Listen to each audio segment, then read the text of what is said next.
Hong Kong, 1976. A city teeming with life, where the old world met the new, and the streets buzzed with the sounds of commerce and chatter. The city pulsed with energy. Markets overflowed with people, vendors shouted their wares, and the air was thick with the scent of street food and the promise of opportunity. But young Raymond Chow knew only hardship. Born into a world where survival was a daily battle, his childhood was marked by the harsh realities of poverty. His father, lost in gambling debts, offered little comfort. The family's meager earnings were often squandered, leaving them in a perpetual state of need. His family struggled to survive. Cramped in a tiny apartment, they faced the daily grind of making ends meet, with little hope for a brighter future. The streets were his playground, and they were unforgiving. Every corner held a new challenge, every alley a potential threat. Raymond, small but fierce, earned the nickname Shrimp Boy. Despite his size, his spirit was indomitable, and he quickly learned to stand his ground. It was a badge of honor. In a world where respect was hard-earned, his nickname became a symbol of his resilience and tenacity. He would grow into his name, becoming a powerful figure in the criminal underworld. The streets that once threatened him would become the stage for his rise. Life was a constant struggle for survival. Food was scarce. Opportunities were even scarcer. Each day was a test of endurance and willpower. Raymond learned to fight before he could read. The streets taught him the harsh lessons of survival, where only the strong thrived. He fought for scraps, for respect, for a place in the world. Every skirmish was a step towards carving out his own space in the chaotic urban jungle. His fists became his weapons. In a world where words often failed, his ability to defend himself became his most valuable asset. His anger fueled his determination. Each setback only made him more resolute, each challenge a stepping stone to his ultimate goal. He would not be a victim. Refusing to be crushed by his circumstances, Raymond vowed to rise above the hand he was dealt. He would be a survivor. His resilience became his defining trait, a beacon of hope in the darkest of times. By his teens, Raymond was no stranger to the city's dark underbelly. The shadows of the alleys became his second home, and he navigated them with a growing sense of purpose.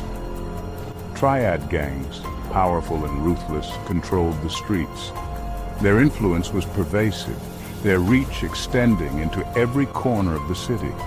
They offered protection, opportunity, and a perverse sense of belonging. For many, they were both a menace and a means of survival. For a young man with few options, the allure of the Triads was strong. They promised power, they promised wealth, they promised a way out of the relentless cycle of poverty. They promised a way out. The temptation was undeniable, and for Raymond, it was an opportunity he could not ignore. Raymond, hardened by the streets and hungry for more, was drawn to their world. The promise of power and respect was too enticing to resist. He saw in them a path to escape the poverty of his childhood. The Triads offered a chance to rewrite his story, to rise above his humble beginnings. He saw a chance to make a name for himself. In the world of the Triads, he could be more than just a street kid. He could be a force to be reckoned with. He saw power within reach. The allure of control and influence was a powerful motivator, driving him to embrace the life of a gangster. He would become a force to be reckoned with. His rise through the ranks of the Triads was swift and relentless, fueled by his unyielding ambition. This was just the beginning of his journey. The streets that once threatened to consume him would now witness his ascent. He would rise to become a legend. In the annals of Hong Kong's criminal history, the name Shrimp Boy would be etched in infamy, a testament to his indomitable spirit and relentless drive. 17 years old, just a boy, but already hardened by the streets. Raymond was already a seasoned criminal. His rap sheet was long, filled with petty thefts and street brawls. He joined the ranks of the Triads. The initiation was brutal, a test of loyalty, a baptism by blood. He passed without hesitation. He embraced the violence. It was a rite of passage, a dark ceremony that marked his entry into a world of crime and power. It was the price of power, a power that came with a heavy cost, but one he was willing to pay. He rose quickly through the ranks. His ruthlessness was legendary. His cunning was unmatched. He knew how to play the game, how to manipulate and control. He became known as a fierce enforcer, a loyal soldier. His reputation spread, and with it his influence. A rising star in the Triad constellation. His name was whispered in fear and respect. He orchestrated illegal gambling dens. He ran protection rackets. He knew how to make money, and he knew how to keep it. He learned the art of smuggling, moving goods in and out of the city, always staying one step ahead of the law. His hands were stained with the blood of his rivals. His heart grew cold. The violence became a part of him, a necessary tool in his rise to power. But Hong Kong was a dangerous place, a city teeming with life, but also with danger at every corner.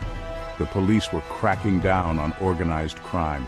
The Triads were under constant surveillance. Raymond's name was on their list. He was a marked man, always looking over his shoulder. He knew he couldn't stay in Hong Kong forever. The walls were closing in, and he needed a way out. He needed a fresh start, a new beginning in a place where he could rebuild and expand his empire. A new city to conquer. America beckoned. The land of opportunity, the land of dreams, a place where he could reinvent himself. Raymond saw a chance to build an empire, to take what he had learned in Hong Kong and apply it on a grander scale, to escape his past and forge a new destiny, to leave behind the blood and violence and start anew. He set his sights on San Francisco, a city with its own history of crime and opportunity, a city with a large Chinese population, a place where he could blend in but also stand out, a city ripe for the taking, a place where he could build his empire from the ground up. He would become the Shrimp Boy of San Francisco, a new name, a new identity, but the same ruthless ambition. 1980, a year of change, a year of new beginnings. Raymond arrived in San Francisco, a city of dreams and endless possibilities. He was a stranger in a strange land, surrounded by unfamiliar faces and foreign customs. But he was not afraid. His determination was unwavering, his spirit unbreakable. He had survived the harsh streets of Hong Kong, a place where only the strong endured. He knew he could survive anything. He sought out the city's Chinatown, a place where he hoped to find a sense of familiarity amidst the chaos. There, he found familiar faces, fellow Triad members who had made the journey before him, paving the way for his arrival. He quickly learned the lay of the land, navigating the urban jungle with ease. He saw opportunity everywhere, in every corner and alley. The city's underworld was a complex web of power and influence, controlled by various factions: Chinese gangs, Vietnamese gangs, Italian mafia, each vying for control. It was a delicate balance of power, a fragile truce that could be shattered at any moment. Raymond, ever the opportunist, saw a chance to exploit the situation. He was always looking for an edge, a way to rise above the rest. He joined forces with the Hop Sing Boys, a powerful Chinatown gang. They recognized his ruthlessness, his ambition, and his potential. They welcomed him into their ranks, seeing in him a valuable asset, a future leader. Raymond, the outsider, had found a new home, a place where he belonged, where he could thrive. He would make them regret ever crossing him. His vengeance was swift and merciless. He quickly rose through the ranks of the Hop Sing Boys. His reputation preceded him, a mix of fear and respect. He was feared and respected in equal measure, a force to be reckoned with. He expanded their criminal operations, delving into extortion, drug trafficking, and prostitution. Nothing was off limits for Raymond. He was building an empire, brick by brick, deal by deal. And he was just getting started. His ambitions knew no bounds. His vision was clear. His name would become synonymous with power, a legend in the making. Raymond had arrived, and the city would never be the same. Raymond, now known as Shrimp Boy in San Francisco, was a force of nature. He was charismatic and ruthless. He commanded loyalty from his followers. He inspired fear in his enemies. He was untouchable. The Hop Sing Boys, under his leadership, became the most powerful gang in Chinatown. They controlled the gambling dens, the brothels, the drug trade. They had the police and politicians in their pockets. Raymond was living the American dream. He had everything he ever wanted: power, wealth, respect. But his rise to power did not go unnoticed. Rival gangs saw him as a threat. The police were closing in. Raymond was walking a tightrope. One wrong step could bring his empire crashing down. He knew he had to stay one step ahead. He surrounded himself with loyal lieutenants. He bribed officials. He eliminated his enemies. He was a master strategist, a cunning tactician. He would not be brought down easily. He was Shrimp Boy, and he was here to stay.